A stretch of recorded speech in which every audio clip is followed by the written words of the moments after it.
Ahead and hit record. One other piece that I wanted to say was that we won't have any slides today, which is very different from normal as well.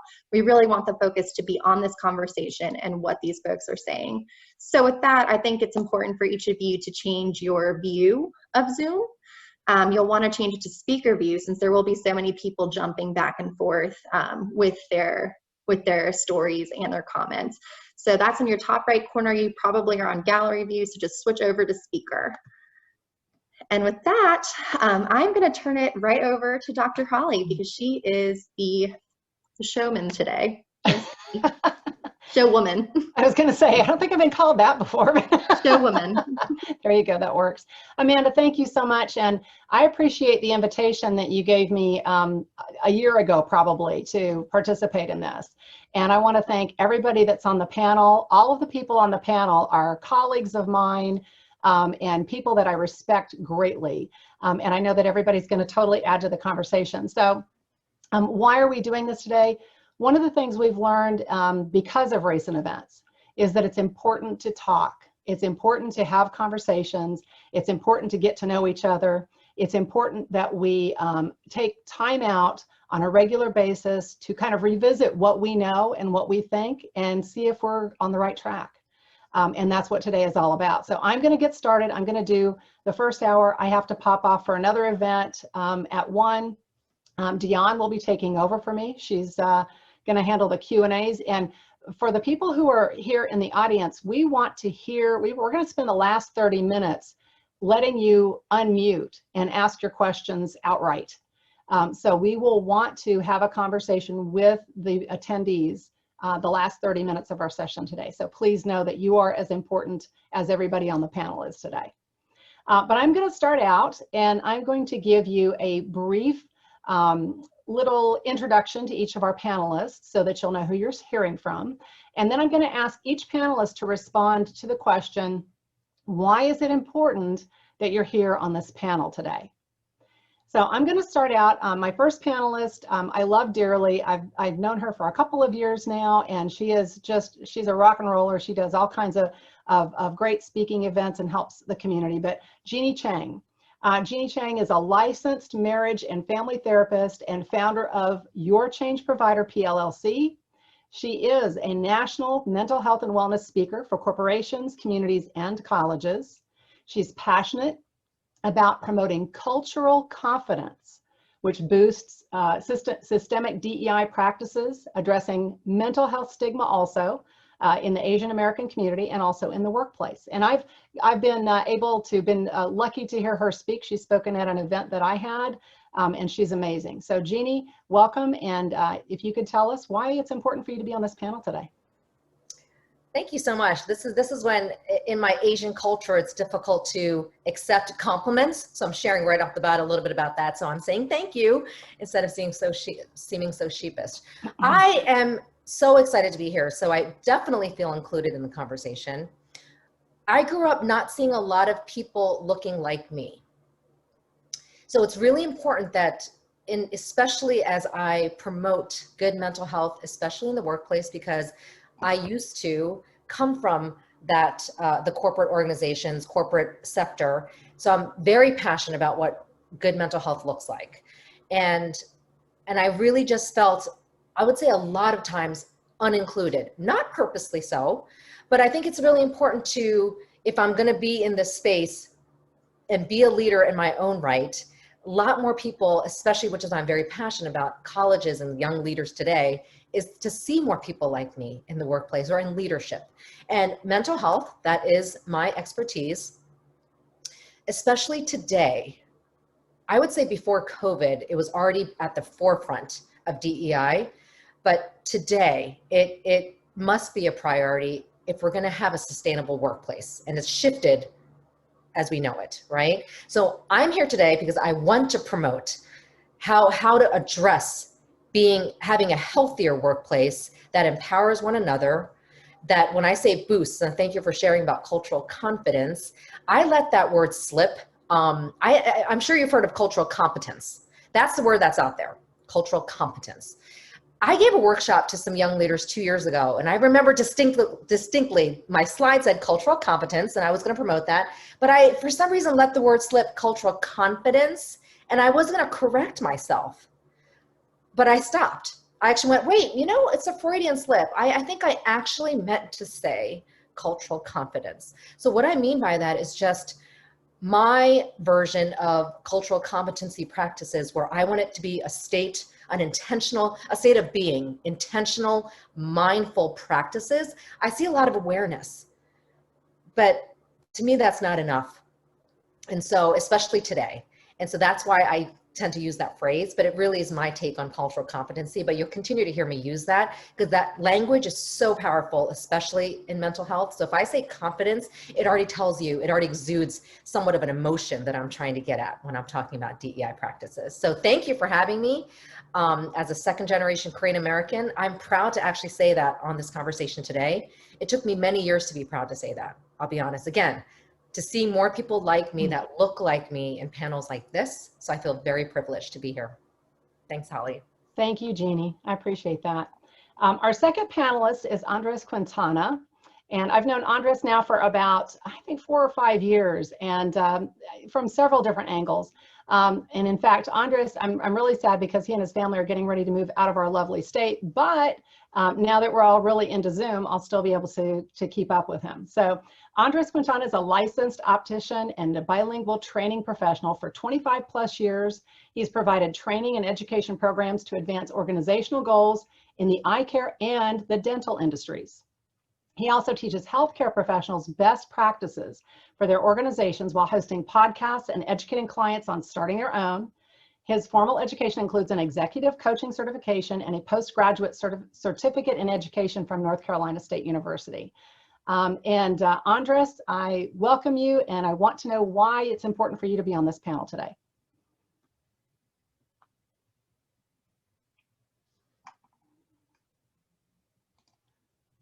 Andres, you're muted. All right, thank you. I'm so blessed and excited to be here. What I really want to let you know about what I think of diversity and inclusion and what it means to me is that I have been told that I am creative and interesting. But how does that happen? It has happened when I am more myself and I am able to be and speak the language that I grew up speaking from, till I was about 10 years old and I came to this country. And so what I really want to teach is that I have been at times thinking something of myself, right, that not other people thought of me. And so what I really want to bring out is all the great people that have come out and said that I'm interesting, creative, for some of the reasons that are obvious that I was speaking about today, is to bring more of them out into the world, into the workplace. And the way we do that is by creating this balance in the world, this education like you're hosting today for all these wonderful guests, and exposing ourselves, exposing our differences, and then bringing that into the workplace, because the workplace should really resemble who we are at home, and the home should resemble who we are in the workplace. That way people can be themselves. Some people do bring that to their workplaces, others can't because they have the fear that it's not going to work. So just to recap, I really want to bring all of these issues together and make it sort of a lesson that we can all learn, not just here, but as we go out into the world. Thank you so much for having me. Thank you, Andres. That's great. All right, our third panelist today is a bundle of energy. Dion Mcgee is an empowerment speaker, author, coach, and trainer with a roar, and she'll talk about that, I'm sure. Dion helps individuals and organizations become, here's her roar, relentless, optimistic, ambitious, and results-driven. She's an advocate for diversity and inclusion.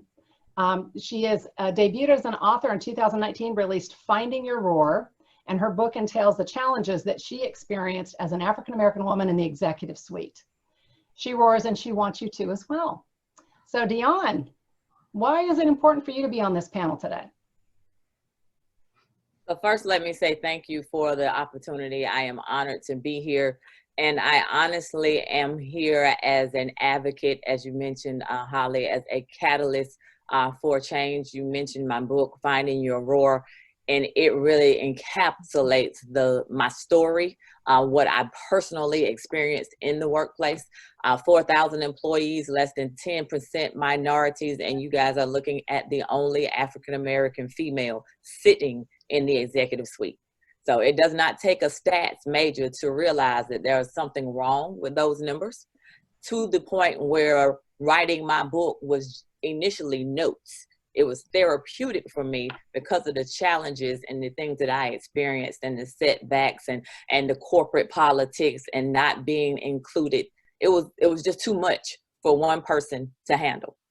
So as I'm taking these notes, I realized I'm not the only one dealing with this, but I might be the only one just wild enough, roaring enough to actually write about it. So I did, and I promise you, it was therapeutic for me. The feedback that I have received from the book has been therapeutic for others to let me know, no, you are not the only one. So I am here to be a voice, as I said, catalyst for change. I want us all to show up and be respected and appreciated and valued for who it is that we are, what it is that we bring to the table, regardless of race, creed, color, sexual orientation. That is what makes corporate America flow. And that is what makes the bottom line increase. So let's get into it. I'm excited to be here. All right, cool. See, I told you, she's a bundle. That is awesome. All right. So our next panelist is new to me, but I love her to pieces already, and she's not new to many of the other panelists. So Susie Silver is an LGBTQ+ ally consultant, speaker, and artist. She's known for translating topics into meaningful discussions and creating effective takeaways to remove roadblocks and spark success. As an advocate for LGBTQ rights, she facilitates training for business, schools, parents, so that they can all create inclusive environments to better support the LGBTQ+ community. She has over 17 years of educational experience, God bless you, and has launched her ally services in 2016. She courageously shares her story of coming out and living an authentic life through public speaking events. So Susie, welcome, and why is it important for you to be on this panel today? Thank you so much for having me be here. Before I say anything, I'm just honored to be with you and in the company of everybody who's so wonderful. It is important for me to be here so I can bring my community's voice to the table, which I'm going to talk about that table in just a second. Celebrating who I am. I did not come out until my late 20s, and it took a long time to accept who I was, what I stood for in this world. And I recognized not only through my story, but through a lot of research and paying attention that there is a missing component, specifically for our youth who will become our workforce and being supported in the LGBTQ world and then outside into the corporate world. So focusing a lot initially on my story, what I have been through, and then also supporting our youth into adulthood, that is where I started. And I became very passionate about that why in the workplace, the why in the workplace. We all need to have all of us celebrated and heard. And so that table will really sum up what I want to say. So there's the popular table analogy with diversity, equity, inclusion. I'm sure most of us on here have seen it, heard it, especially this summer. Well, here's the first thing. So when we come into the room and we're approaching that table, we're automatically diverse. A group of people walk in a room, we're diverse. Then some of us sit at the table, some. Then some of us have the opportunity to speak. Then some of us have the opportunity to be heard. Then some of us will be leveraged when we're heard. So not only do I want to think about that table, which has been the focus and is an important focus, but I'm also here to focus on Who didn't come into the room? Who didn't sit at the table? Who didn't open their mouth? Who was not heard? Who was not leveraged? Both sides. And that's why I'm here. I'm finding there's some disconnect with my community between corporations and policies, procedures, and the actual action. That's why I'm here. Thank you so much. Beautiful. I love that analogy. That's great. That's awesome. All right. And then our final panelist is Divya Perek. And I've known Divya for quite a few number of years now as well. She's an amazing speaker and trainer. So Divya is the founder of the DP Group and Dreams Accelerator Incorporated, a leadership and influence building consulting and coaching practice. She inspires leaders, achievers, and entrepreneurs to seamlessly match into stellar success by helping them cultivate meaningful partnerships to accelerate their personal, professional, relationship, and financial goals. Divya, welcome. And why is it important for you to be on the panel today? You might need to unmute.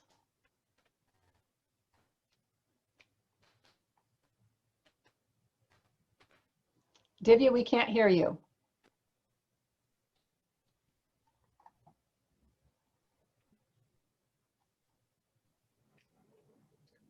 Make sure you're unmuted.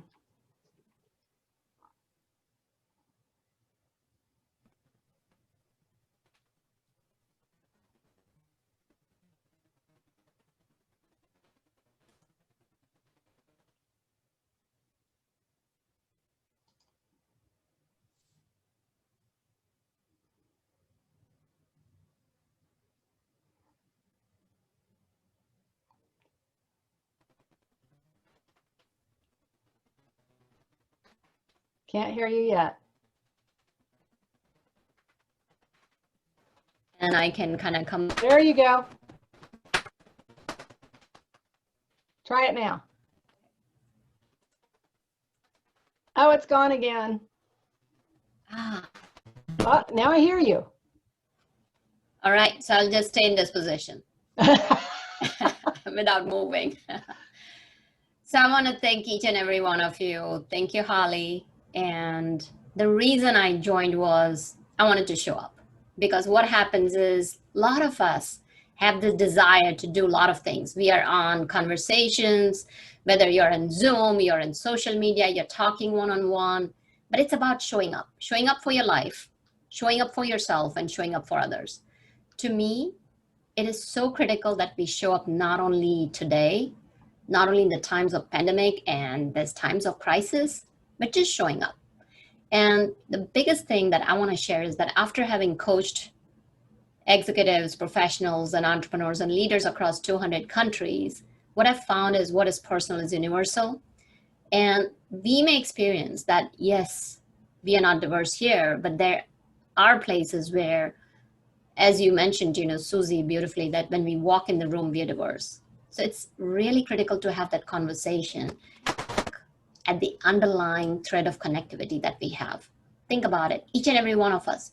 When we forget about cultures and everything, if you were just to close our eyes and be in a room,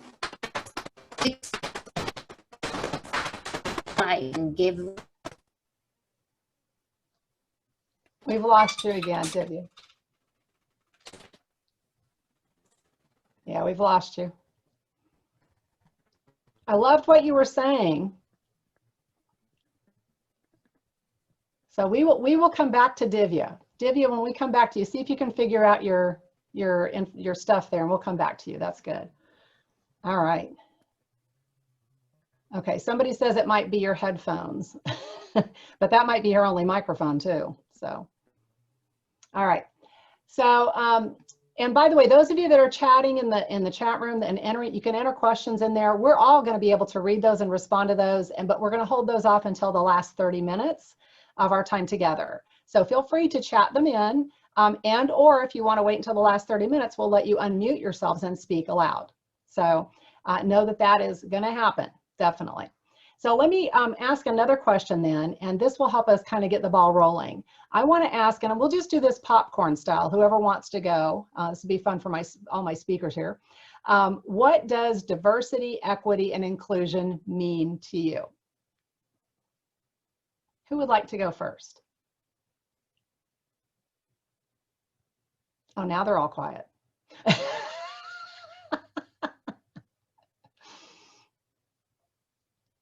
I will reiterate my table scenario. That's what it means to me. I popcorn to someone else. I popcorn to someone else. Anybody else? Diversity, equity. Go ahead, Jeannie. Okay, I was trying to be polite. Okay, I'll go first. So diversity. First of all, I have noticed that people. The term has been D&I for a while, and equity seems to be new. But I really identify with that word, equity. And I forget who of you said it. One of my brilliant panelists talked about personal. Your personal also becomes your passion. I mean, a lot of what drives us is our personal experiences. And actually, I think it enriches what we have to the table. But diversity to me, I mean, especially in mental health, because I understand about streamlining processes and organizations. I understand that, but everyone is different. Everyone's unique. And even when I deal with families to leaders, and it might be similar problems or similar issues, but how we handle things, how it affects our mental health, and mental illness, two different things, is very unique. So I always try to bring that up, that we're all unique, and especially with Asian Americans, people lump us together, I will say, and sometimes and my last name is Chang, if you haven't noticed, and generally speaking, it's more related to a Chinese last name. And one of the things I've said a lot is, well, Asian Americans, even Korean Americans, we're all diverse. So I always talk about that in the scheme of things, of everyone having their unique skill sets, their unique creativity that Andres talked about to the table, and relating that to Susie's analogy. Equity though that one to me specifically about everyone being treated fairly, I was going to say this: DEI and inclusion is about everyone feeling respected and heard and valued. That's a big part of what I try to promote when it comes to mental health in the workplace. But DEI to me, people tend to say, and I understand this, it is a great business decision. I understand that, to include that in your organization. ERGs, employee resource groups, business resource groups, great to have. But sometimes, especially when I'm talking about psychoeducation, education on psychology, mental health, and promoting that in the workplace, I like to say it is also the catalyst to change, but the right thing to do, the thing we need to have. And this is where you're going to see me get very passionate, because I see that a lot of decision makers going, well, yes, so we're asking you, Jeannie, because you're Asian American. And they'll admit that to me, and I'll be like, I don't take offense to it. I've learned not to do any of that anymore. However, I always like to say, I hope that it doesn't just become a business decision, as someone talked about authenticity, because that is not sustainable. In the end, if you're just doing it for the bottom line, I don't believe it's sustainable. And that's just my thoughts on that. So yeah, DEI, hopefully I explained it in my words, but good. Someone else. Anybody else on the panel want to chime in? Popcorn in, as Jeannie said. I think, when we see what's written, about having more and more and more, I think it should be more quality of the diversity and inclusion to match with the amount that we're trying to have. For example, we've talked about data, and we're driving that. We want to see the numbers go up, but I want to see the quality.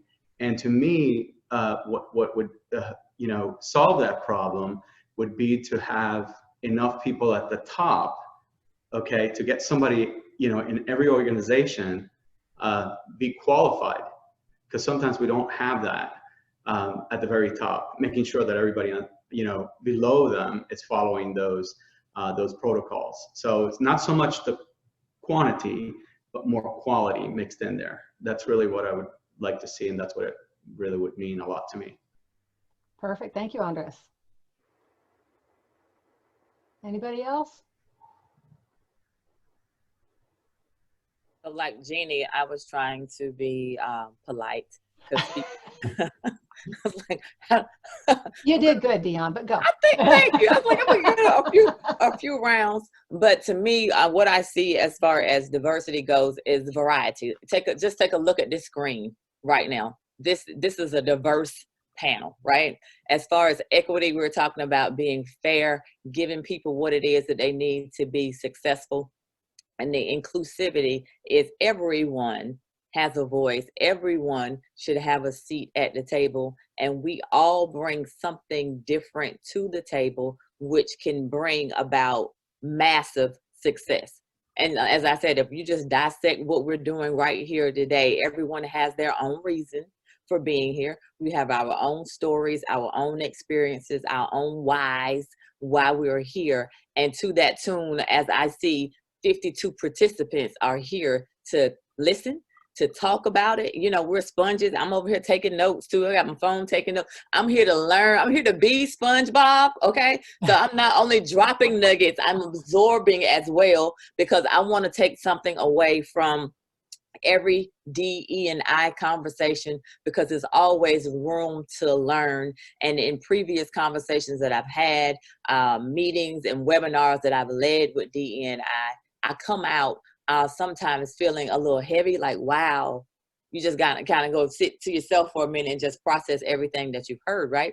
And I've been in rooms where, Zoom rooms rather, I've been in Zoom rooms where people will say, I had no idea that I was really offensive. I didn't realize that what I said could be hurtful. The small little things, but you don't think about it until you get in a room full of people and they're sharing what they went through. And it's like, oh, I should never say that again. I said that at the water cooler. That was so inappropriate. This is room for thought. This is listening and learning, but that's what DE&I is to me. I love it. That's great. That is great. All right, well, let's do this. Let's talk about, I've got another question for you. How should diversity look within our organizations, our teams, and society, and why is it crucial for our organizations, teams, and society? How should it look? And I think Dion kind of started the ball rolling with that. She said the panel. Well, I'll jump in. You know, how it should look, why it's important. It should be actionable. Everything should be actionable. So there's, I think Jeannie, you were saying it, somebody was saying, you know, it's for business, it's good for business. And we have this program and the ERGs and the BRGs and all the different things. So that's great. You know, we have inclusive policies. That's an answer I get all the time. Well, we have universal health care for, you know, LGBTQ families and things like that. But okay, thank you. And those are important components. What are the actionable steps that will actually project your culture within the workplace and company forward? And also, it's about safety. So if somebody feels safe, they're safe, seen and heard. So if you're safe, if you're seen, you're heard, you have the DEI, things really structured and happening, well, it does affect the bottom line in a positive way. You will have more productive employees. You will retain high-level employees and recruit high-level employees. And those employees will also be more willing to take a risk. So the creativity that's going in as well. So how and why? I think that's a great list right there, in my opinion, of why and how it's not just about what's on paper and about the group that meets once a month. What is the structured, actionable change agents to the company or the group? I know when we did our dry run as a group, we talked about the fact that organizations are always way more creative, way more innovative. They come up with bigger, better ideas when they have a very diverse workforce. So you're actually absolutely right, Susie, but it's like, how are we going to get it there? How are we going to make sure that we have that diverse workforce? And exactly, and not only have it, leverage it, amplify, right? Action. Yeah. Dion? I give a real life event. So our first version of our company only had about 8 employees. The second version, which you were aware of, Holly, we went to 22 employees. Well, the demographics in the town where the company is, you know, it made it difficult to be diverse sometimes, because it had to do with the people that lived in the area. But then as soon as we expanded, I did an actionable, process to hiring, just like Susie just mentioned. And that was, I had an opportunity now to have a big microphone to be able to say to the owner of the company, hey, this is the way I would like my company to look like. So I went to, does anybody know Miller Mott College in Raleigh? Yep. It's a small private school. And does anybody know how many African Americans, the percentage is probably close to 70%. I went in there, I got on the board of the dental assisting school, and I became an advocate for getting some of their interns to come to my office, which we did. In the first 6 months of the expansion, we had a tremendous young lady that made it such an impact on her life, was able to go from a beautician to a licensed certified DA2 dental assistant. So what I would tell executives out there is that you can't wait for the problem to happen in your company, because that's when people usually react and say, hey, I've got to be more diverse.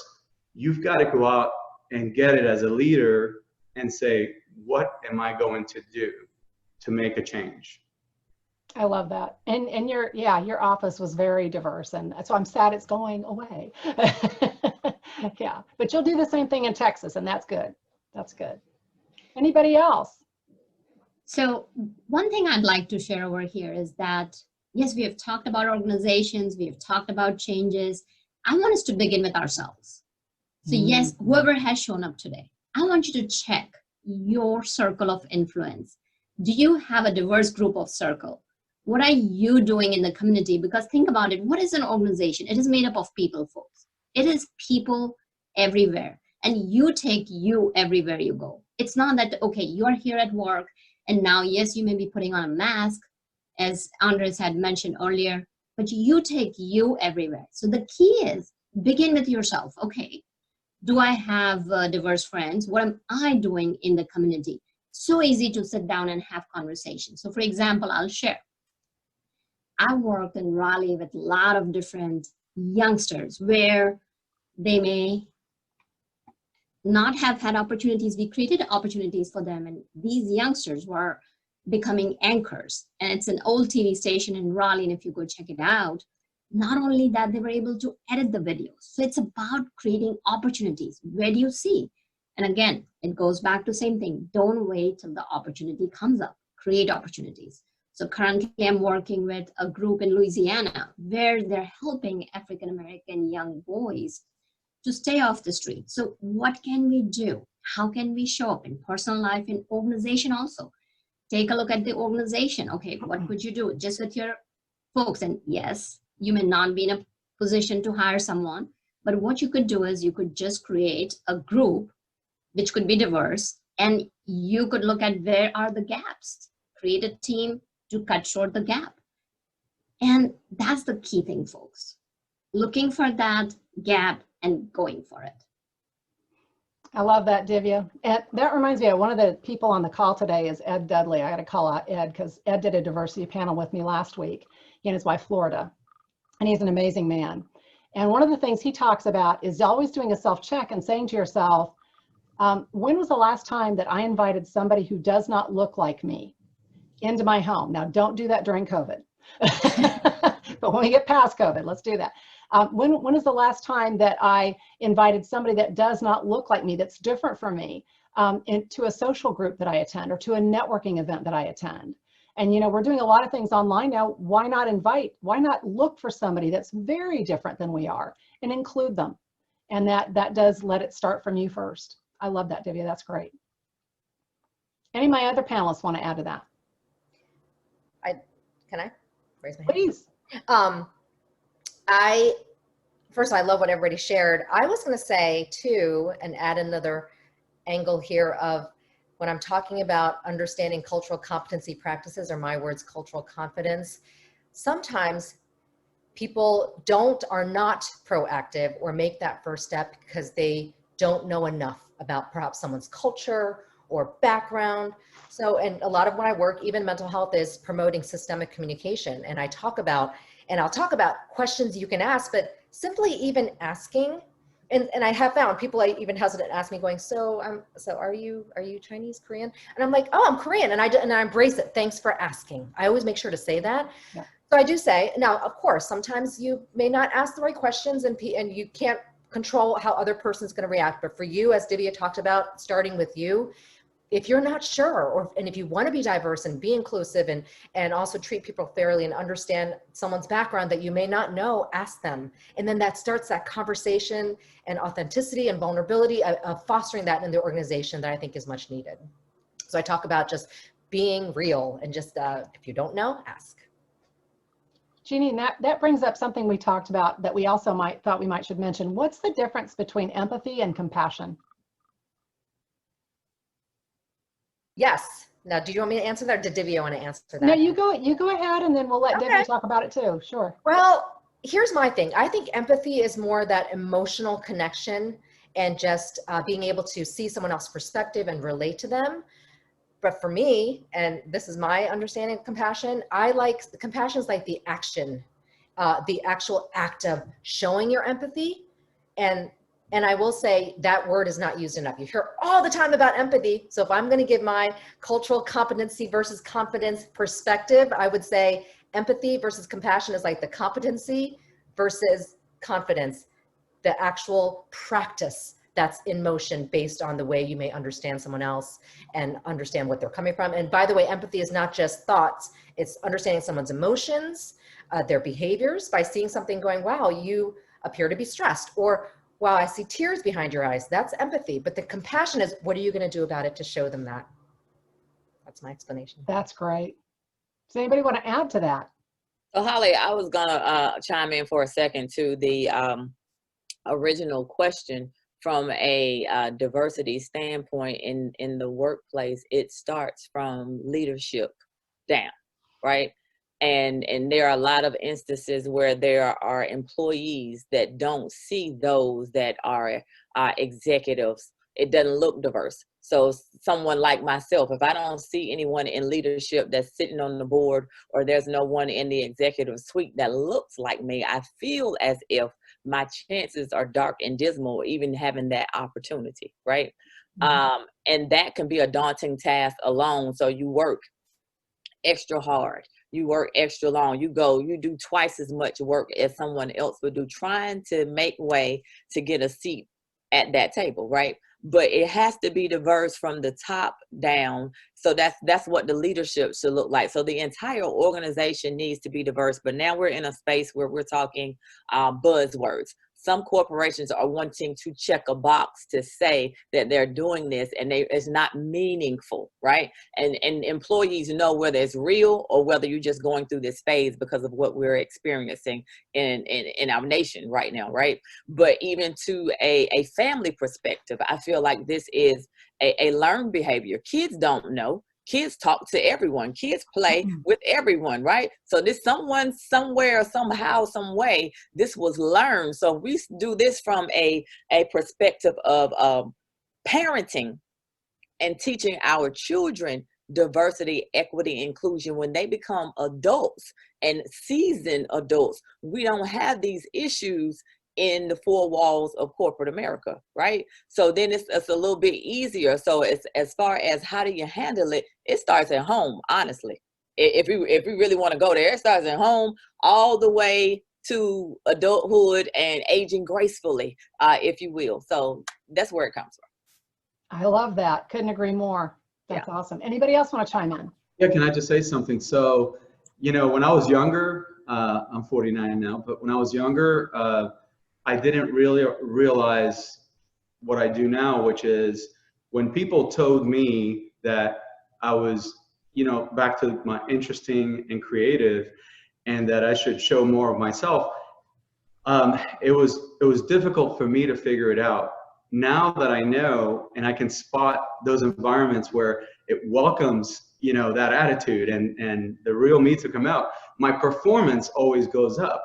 So we have to also think about the young people that are up and coming, and think about the experiences that you have had, and then pouring that onto other people that may not see what you have encountered. And I think that that's when really this all is going to come together. So it's a process, and that's another thing. And, you know, back to what Jeannie said about her culture, you know, I was helping a family when I was doing eyeglasses, and I was speaking Spanish to them. Then, you know, there was a family behind me that when they heard my presentation, they said, "I didn't know you spoke Mexican." Well, there is no Mexican language. It's Spanish, you know, language. So you know, you have to keep in mind that some people just don't know as well, and we have to educate them. And so being open-minded and being flexible with those that know and don't know. And, you know, I think that's when we're going to get to a better place. Well, and it's obvious to me, and I know you, Andres, so I know this is true of you. Sometimes we just have to have grace with people. People are not always at the same level of emotional intelligence with this issue. They are not always in agreement. And sometimes we just have to choose to have grace. So I love that story. That's a and good you talk about compassion too, and that's part of the compassion. You know, it's being able to share it back and forth with people of all kinds. Very cool. Anybody else? I want to hint upon a couple of things here, Jeannie, you know, piggybacking on what you said about empathy and compassion. So I come from biochemistry, neuroscience background, and that will also, like, you know, make more sense as to what happened. So they did a study. A couple of neuroscientists took two groups, had one people practice empathy, which in their definition was feeling with others. And they had another group practice compassion, which was feeling for others. And what was interesting was that empathy not only activated emotions, it also activated self-awareness in the brain. So it's really good to have empathy, but at the same token, over empathy can register pain. So this is from all neuroscience perspective. So that's where transitioning from empathy to compassion is so essential, because what compassionate group was found to do was learning and decision making. That's where things happened. And the key is, I want to also flip. We have talked about, and this is, I'm going to tell about, after 2016, there had been actually, you know, from ICF, our local ICF chapter, we had, like, you know, we are just going to sit into restaurants and just say, like, you know, free coaching session, because a lot of people had mixed emotions, and emotions were running very, very high in 2016. So I sat down with just free coaching, just listening, no judgment involved, in coffee shops in multiple areas. And I had people from all race and color come talk to me. And what was interesting was that, you know, when we talk about diversity, and especially if you are somebody from minority, you are looking more towards your own perspective. This happened, and then you are talking with other people from diverse background, and this has happened. So it's also critical to bring that compassion to see how that majority thinks as well. Because when I heard their side of the story and laid it out open, practicing that mindfulness in that moment, everything melts. Ultimately, folks, as you know, we had been talking about, why am I here? If we close our eyes, we all experience pain, we all experience pleasure, we have the strong desire to create an impact. You find that connectivity with another human being, and that difference dissolves. I love that. That is gorgeous. Thank you. I want to add one thing with that, because I'm just sorry, Holly. Go ahead, Jeannie. That you created monster. No, I was going to say, just because what Divya is saying, I love that. So I tend to share that too, that empathy and staying there, because that's what people talk a lot about, can lead to burnout. I will see that when I'm talking about your emotional well-being, it's draining too. When you're really trying to bring on other people's feelings and understand that you're feeling. I saw that right after George Floyd breakout. I saw a lot of people having that empathy, which was wonderful. But I also say really acting on it and showing compassion will also relieve you of that. Meaning, whatever that looks like. And Andreas talked about that. Whatever you can do, ask and understand that we're all in a different place. But I have said, act on your empathy and do something about it that will relieve you of the stress, because obviously that's the angle I come from. And that's just my take on how empathy can also burn you out, believe it or not. And so that's just my perspective of them. I'm going to share that. That's perfect. So what does it look like if I want to become an ally for DEI issues, if I want to become an ally for anybody who's feeling marginalized? What does that look like? And I know Susie had a really good kind of way of backing into this. She talked about the difference between lifestyle and life. So Susie, maybe you'd like to start us off. Sure. So yeah, a couple different things here. And this is, I've spoken specifically about life versus lifestyle within my community for and on behalf of my community, but it definitely can transcend. So what I want everyone to think about is the language that's come out so often towards LGBTQ plus people, is that this is a lifestyle. This is not a lifestyle. This is my life. These are lives we are talking about. It is everyone's life. We're all different ages here. I'm like, well, and it's not funny, but it's not Lifestyles of the Rich and Famous with Robin Leach, if at age will put me at my age, but to a certain degree, but that show. But that's a great learning point, and thank you for letting me share that. And Dion, you mentioned this as well, like, ooh, like people learning, I shouldn't say this, or I've had that moment. Well, there may be a shame moment right now for some people. And what I want to do is welcome you. We just talked about this, welcome you. Something I pride myself on are safe spaces to learn and ask questions. No shame in this game. You're now empowered with more information. And which leads me into using that as a specific example, that comes up at the water cooler or in a conversation. There's a difference between being an ally and an active ally, an ally and a performative ally. So to put it in real sense, now you're empowered with information. You hear somebody speaking about the LGBTQ community and you do not agree, or it's such a lifestyle, say, oh, actually, hold on. Put it on me. Always put it on Susie. Say, hey, I heard this person speak and actually it is. You just now went from thinking it of, I don't know if that's right, or I've never thought about it, to saying something. So there are many different actionable things to do. And I want to pass the mic to say different actionable things. Be open to learning. Some are repetitive. Be open to learning. Speak up. Get uncomfortable. Usually when that's it'd be easier not to say anything, or maybe I just really didn't hear that, but you did. We need to speak up and we need to be uncomfortable, and that's okay. And guess what? Feeling like you messed up or feeling like it might not have been the right thing, that's better than nothing. We've been doing nothing for too long. That's beyond my community.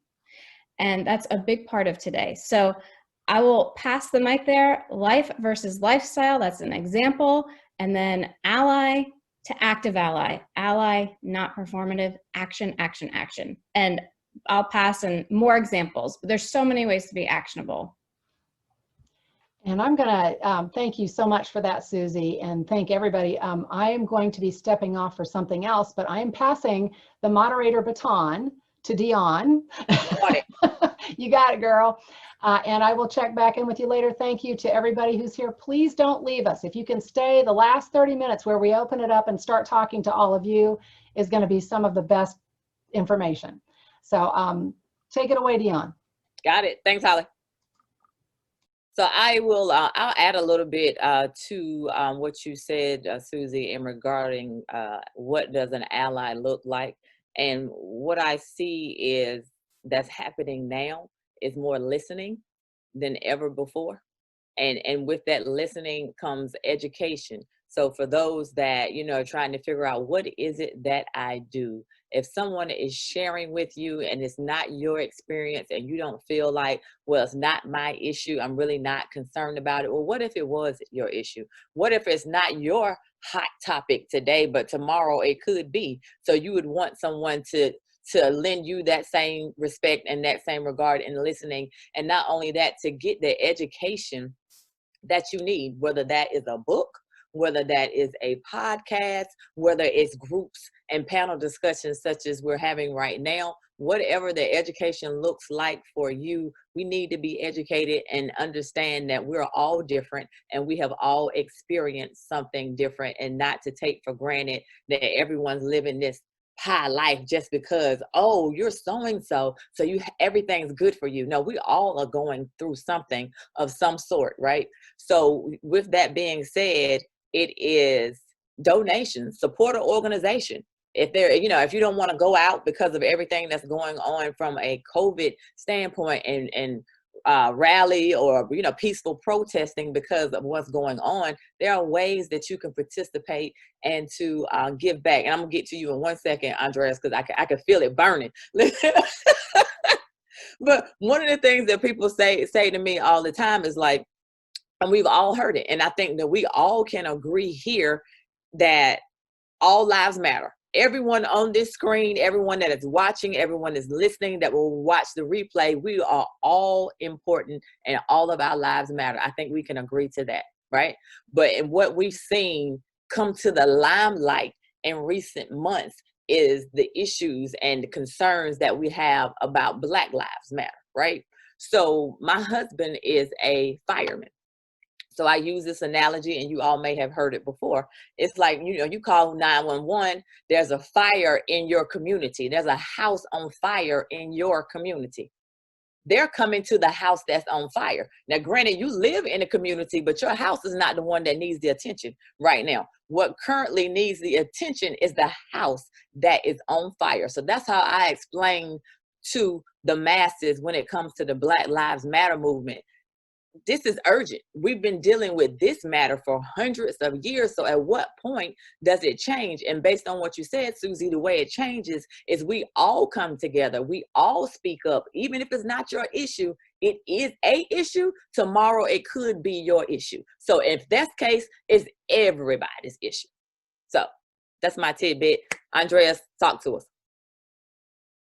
So, a perfect way to approach it is the workplace is a perfect way to nail this down. For example, we have 52 people on the on audience. How many of you are leaders and executives of your company? How many of you are, just work for the company? Well, if we have somebody in a workplace where you have to be straight or you lose your job, right?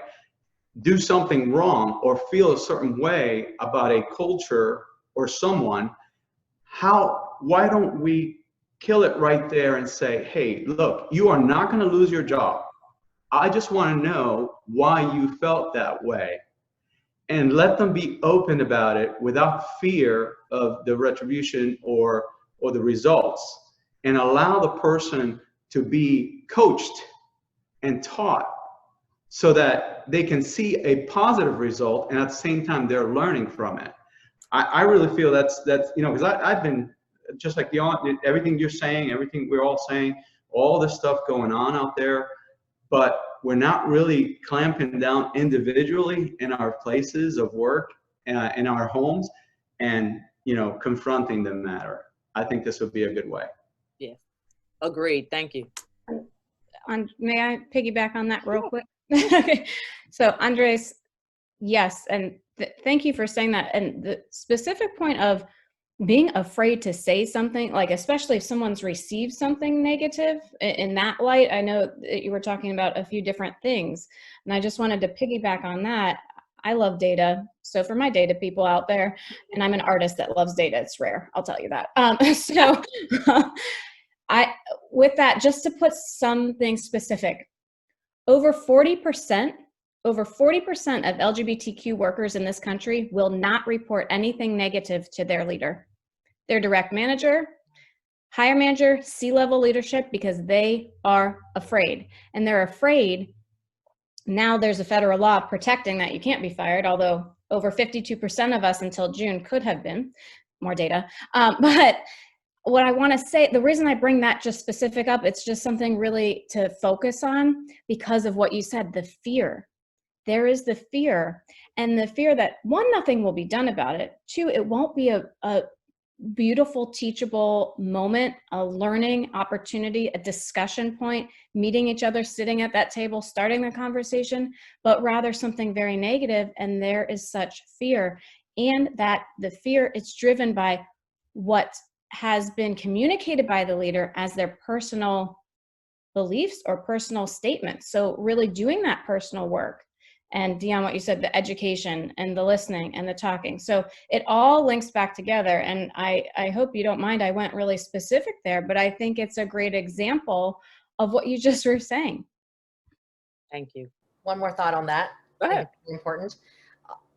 There's a term called, you've heard absenteeism, you know, depending on the issues at work. Presenteeism is pretty big. You're present at work, but you're not, because there's fear or stress, because you're not feeling psychologically safe. So psychological safety is huge in the workplace. I think you were talking about that, Susie. And I do see a lot of fear, and not just LGBTQ, ethnic minorities who can't also speak up. And then what happens? They're at work, but they're not really at work. So they're not effective because they are stressed and anxious, fearful about what could happen and what they're experiencing. And so I also bring that up a lot too, because employers, leaders, if you want to get the best out of your employees, it is very important to also foster that environment of psychological safety. So it does, this is what Dion said, stems from the leadership of how to address that, how to bring that up, where if they have to even talk to a colleague, that's one start. It may not be the leader, but it could be a colleague. But if you don't have that, it can paralyze you. Mm-hmm. And I've seen people who cannot work, even though they're there, if I'm making sense. So I wanted to bring that up in case employers were here saying, hey, presenteeism exists. It's probably more powerful than absenteeism. Thank you. I agree 100%. I'd love to add like one very quick thing is that, you know, we are talking about not having diversity at the top, and that's the facts, that's the statistics. We have talked about data. I want to go back to ourselves that, for example, there are a lot of people who are right here with us, 52 people. And if each and every one of us could go out and even form a small pod, which could be just a group of 3 people and sharing, for example, you know, Susie, you mentioned that 40% people do not report, and just kind of create, and there are a lot of groups and organizations that are happening that this is a safe place. And what happens is now, okay, if something has happened, then you are, I'm not saying that you gotta go and create some revolution or anything like that, but there is strength in numbers. And if something happens and somebody's coming and reporting, there could be even like a suggestion of anonymous mailbox, which can be delivered to the C-suite team or the site leadership team that this has happened. And there could be no reference to it. And with the dates and things that have been happening, so it's not only up to the person, it's also people surrounding your colleagues. And as people who are present here is that, okay, if something like this is happening, the burden just does not lie on that person. What could I do to help them? How could I support them? And just becoming stronger in numbers. And as we rise in strength, the change will come. It's not going to be comfortable, but it gotta begin somewhere. And it always begins with us. Thank you, Divya. So now we are off to Q&A. The questions have been coming. I don't know if y'all ready for these questions. You ready, panel? The questions have been coming since we opened up the waiting room, okay? So I'm gonna go all the way from the top of the feed and capture and get as many answers as we possibly can to help everyone that's in the audience. If you have not posted a question, but you have something yearning and burning that you want to get out, now is the time to do that. I'm hoping that we can get to your question. So my first question that I'm seeing here is from Nancy. Hello, Nancy.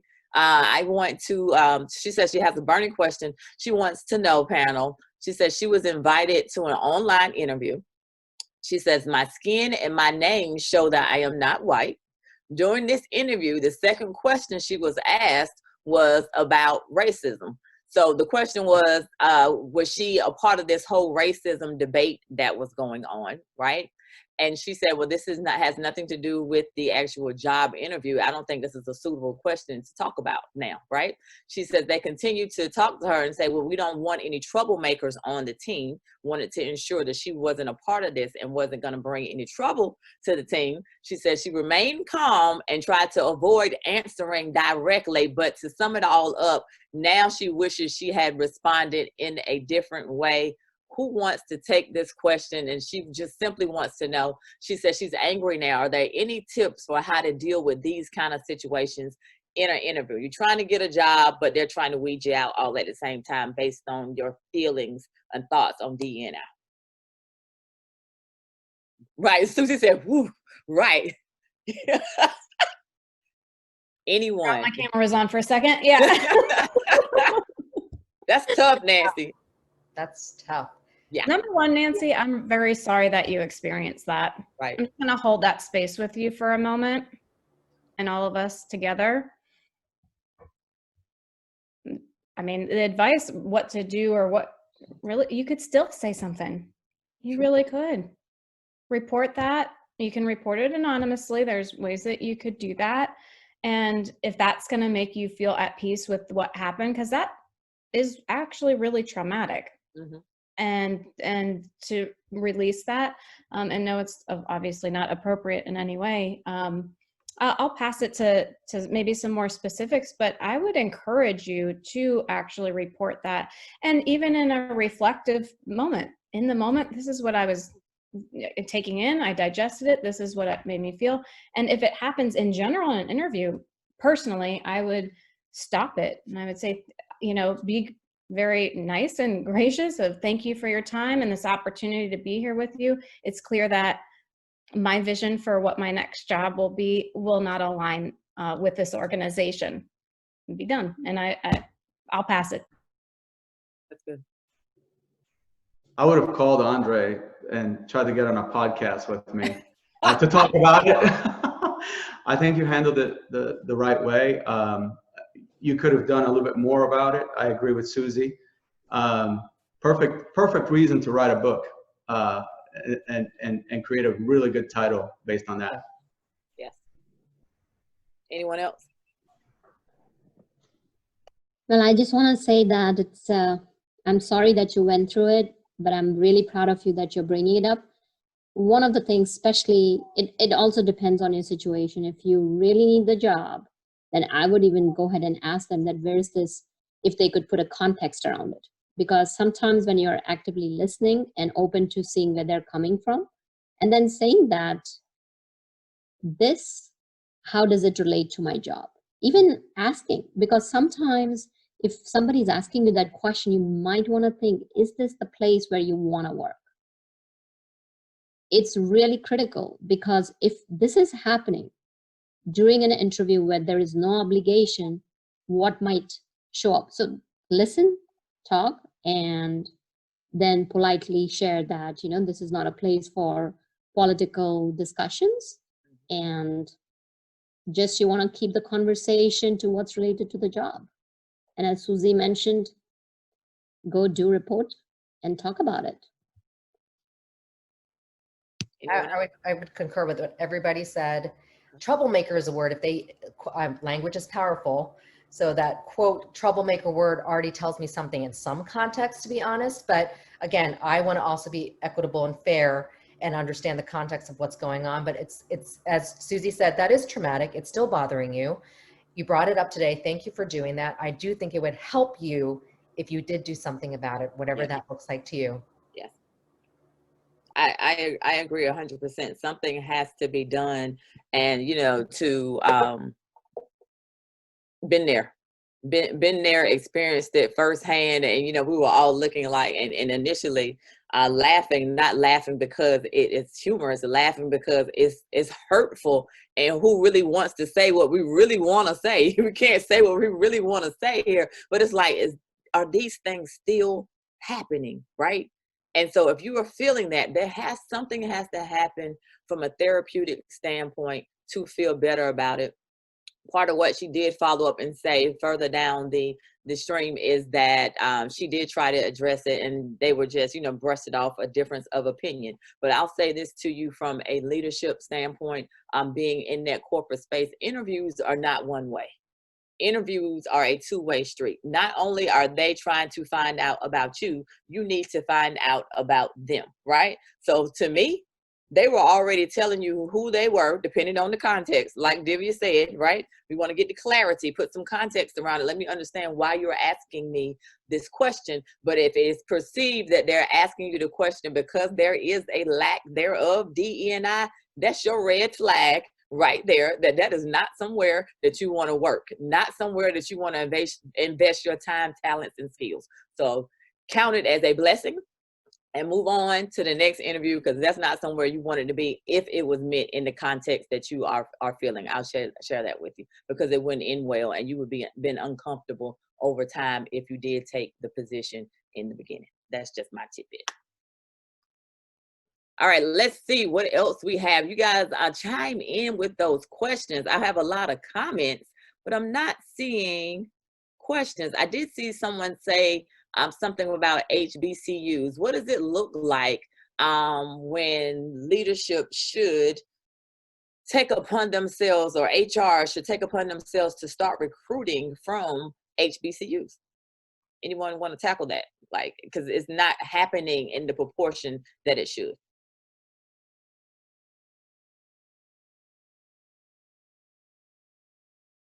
And they're going quiet. Anyone? Well, Andres gave a really good example. So for Okay. what happens is, it's not possible that everybody's going to be on the site leadership team or the managerial role.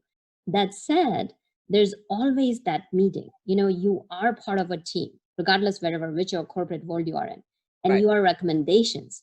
So goes back again to yourself. First of all, when we talk about HBCU, get acquainted with those people. And when you know somebody, when you have a face to it, there's so many times then you can even bring people in just for shadowing somebody's jobs.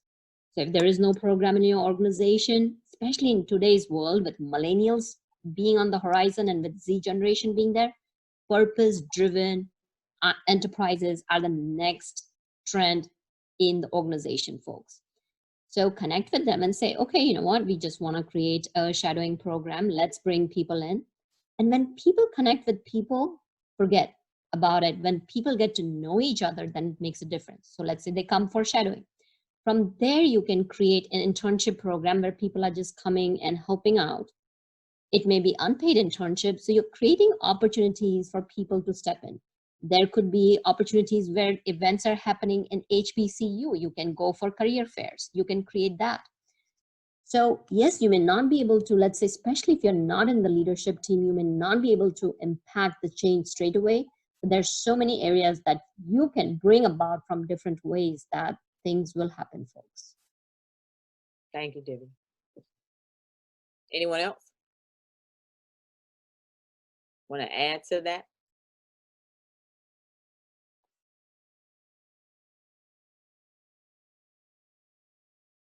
Okay, we have a question coming in. Good. That's good. I like it. Yes, we can. We can definitely do that. So let's talk about HR. So from a standpoint of HR and DE&I, there are different zones that are happening. Susie, you wanna tap into that, the money, that finances and the funding that is behind it. Since no one has a question right now, let's tap into that. Sure. Two quick separate things, and then I'll pass it off. Okay. Often, and you can just unmute and interrupt me too, DEI efforts are really almost always linked with HR. Mhm. What about the notion, and some companies are doing this, that there's the position or the positions of, diversity inclusion director, manager, but it's often linked to HR, which it needs to be, right? We're talking about that. But what if it's also more specialized than that, talking about everything else that we've covered today, starting with ourselves, starting with our colleagues, starting with the C-suite and down, all of the different things. And if you are somebody in leadership in a company, or you're building your own company, how can you differentiate, bring together, but also differentiate when needed between diversity, inclusion, and HR, and where there's a fine line there? And the next thing, let's talk about money. Okay, so the programming there's, and we talked about this together as a panel as we were preparing for this, and the money and funds that are put towards education, having the conversations, reviewing the policies, amplifying the voices. This is where there's some of the checkbox things happening, and then where's the money?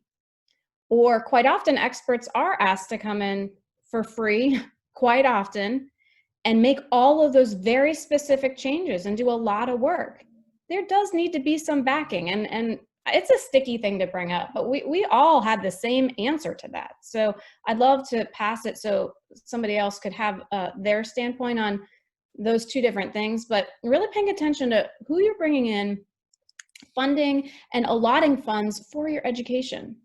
And as you know, Divya is saying, start with ourselves, yes, outside the workplace, and then put the funding towards it to start with ourselves in the workplace. That's good. Yeah, no, I would agree with that. I would say that because I work with a lot of ERG, BRGs, because I'm a speaker, brought him in as an expert, right? They do have separate budgets. And I will say that sometimes they're like, well, we want to do this and then bring you in and then bring, let's just say, Susie in, and then we want to bring Dion in, but our budget doesn't allow for that. So we're going to have to go to HR. So I have found that they're linked, but then they have separate budgets, right? So they go to HR for the bigger budgets. So I think my thing is just if we're promoting DE&I, then DE&I has to be fully linked with HR, include them completely. Why is there a separate budget? So I have found that the struggle in these ERGs and BRGs is that they're given a budget that's much smaller, and then they have to push for it. And I have actually seen DEI leaders stress, because I do some advising on them, where they don't know how to approach their executive sponsors, and in all honesty, that are white. And then here's an Asian American ERG, Hispanic ERG, and they're like, he or she may not understand and they have come back to me saying, yeah, so they have different priorities. And that's where I'll see the DEI what's the word? Disconnect, right? The gap right there, where I'll be like, okay, I don't know what to do about that, except let's just talk about your anxiety. Because again, they're advocating too within their organization for their ERG, BRG. And I'm going to say it again, with like Dion said, leadership. How do we, and that might be a general question for all y'all that I'm going to ask you guys, how can we promote these ERGs and BRGs within the organization that are doing some great work, I think, and constantly advocating. And I love seeing some of the Pride ERGs, BRGs that are also doing some great work, but also have budgeting issues where they can't do what they want to do because they're like, yeah, HR put a freeze on this. I understand there's also COVID. We know a lot's going on with business too, but yeah, small budget is what I hear a lot compared to the HR budget. So I would want to talk to the HR reps going, hey, why do you guys have separate budgets now? I'm a troublemaker, but how do we promote that? And again, they're very stressed too, to advocate for their groups. So I'm just bringing up the issues. That's good. Thanks for sharing. Andres, you had something? Yeah, and when I was a bit younger in the eye care industry, I wanted to be a speaker in the worst way. So I started going on this speaker circuit, and I would give presentations for continuing education, right? And where did I choose to go? Well, I went to Miami, Florida, which is where all the Cubans are, right? Because I thought, okay, the audience looks a lot more like me. And it was easier for me to kind of break into that, where I didn't choose anywhere into the heartland, in the center of the country. And that was a lot of my own, kind of mental, as Jeannie might speak to, just boundaries, right? And so look at the NFL too. The majority of players, 90% of the players are Black, and coaches, almost 100% of them were at some point 20, 30 years ago, they were white.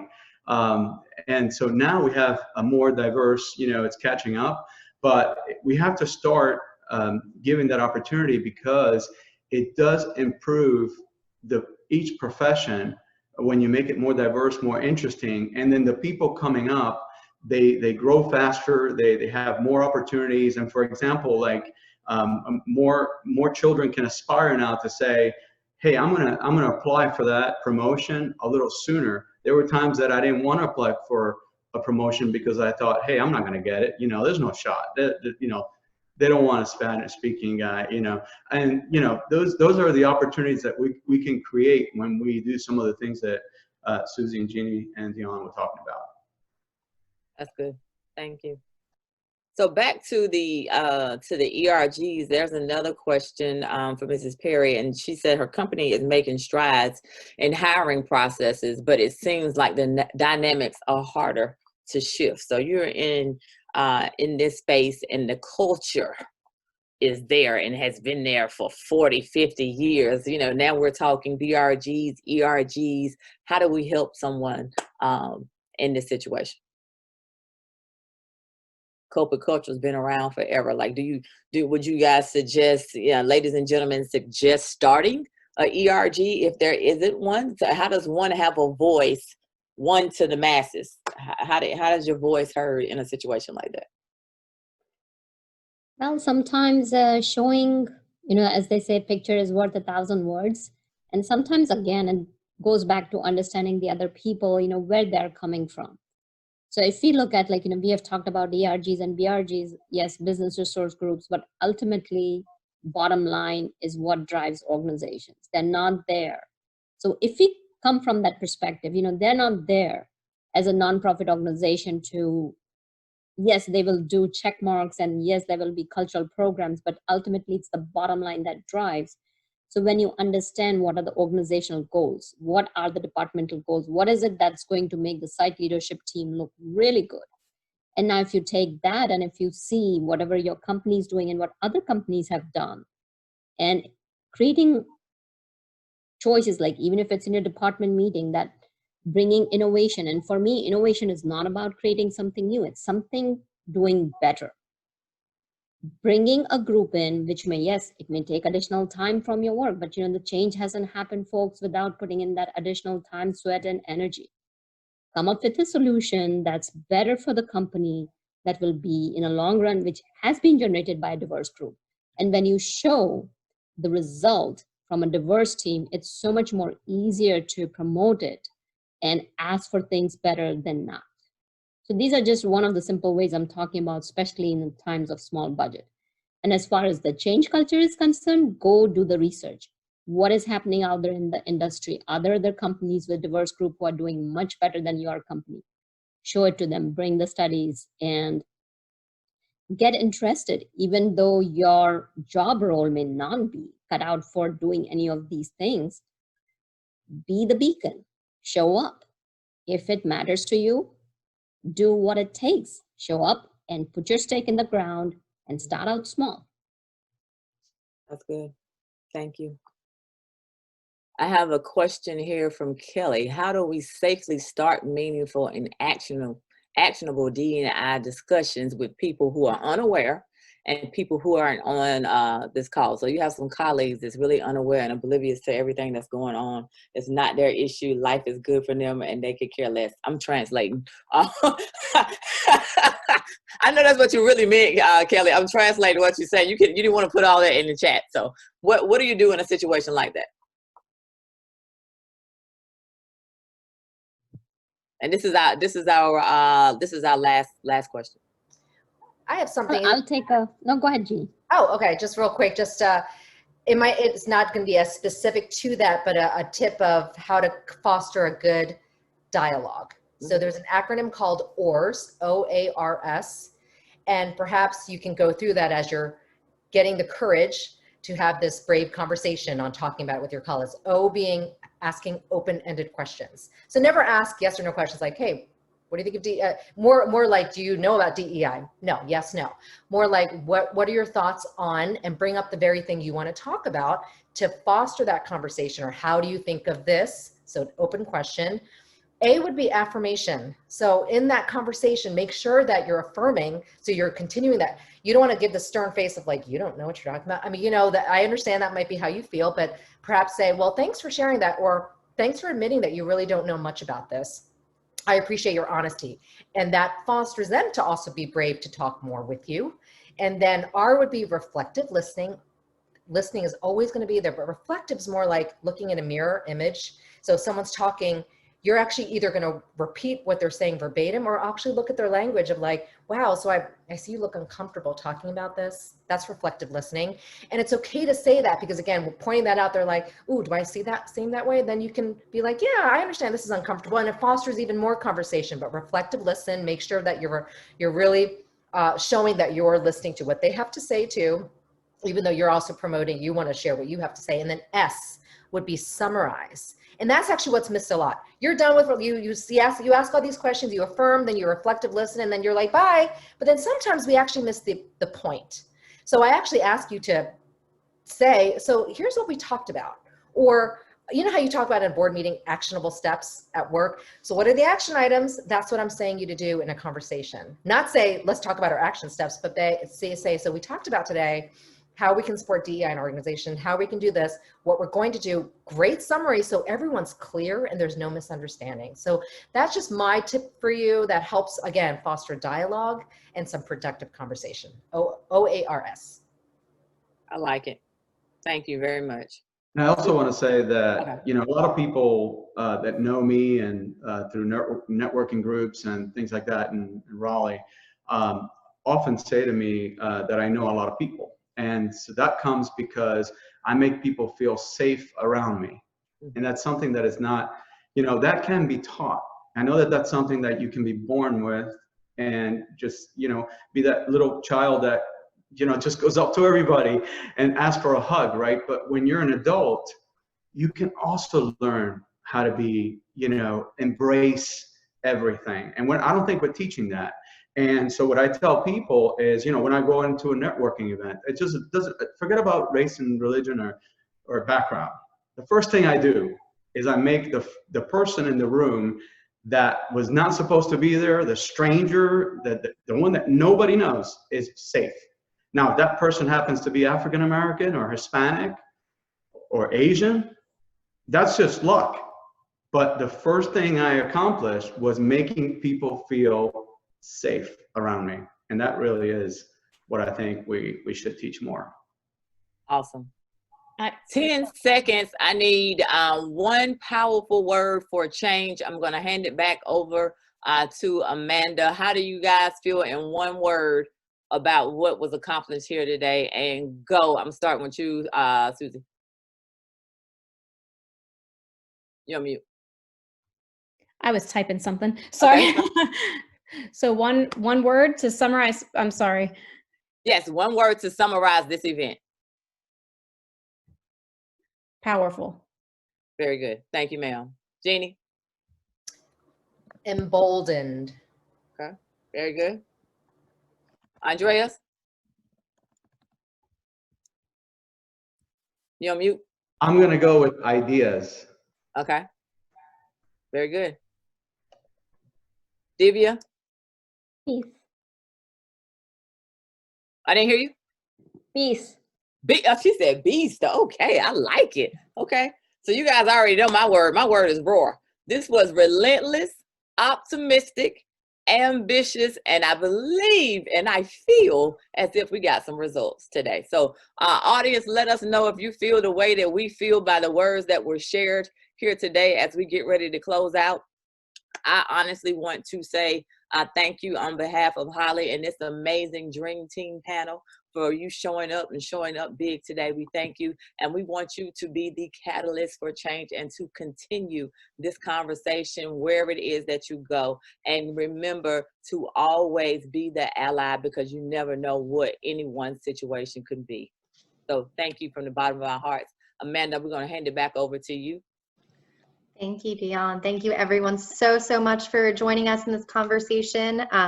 You know, I think one thing, we just got so much information. Take a couple minutes for yourself after this and just reflect and think about how you're going to take this into your workplace and your everyday. I mean, we talked a lot about the workplace, but this goes way past that. So thank you to our panelists. Thank you to our moderators. We will be doing another On the Menu in October. It'll be on October 6th. Switching gears to small business branding. We'll be sending out a survey and a thank you email tomorrow, and you'll have details in there on how to sign up. Would love to see y'all back there. If anyone has any feedback, thoughts, comments, wants to be a presenter in the future, please just reach out to me directly. We would love to have you, and I'd love to talk through it with you. But again, thank you for joining, and I hope everyone has a great rest of their day.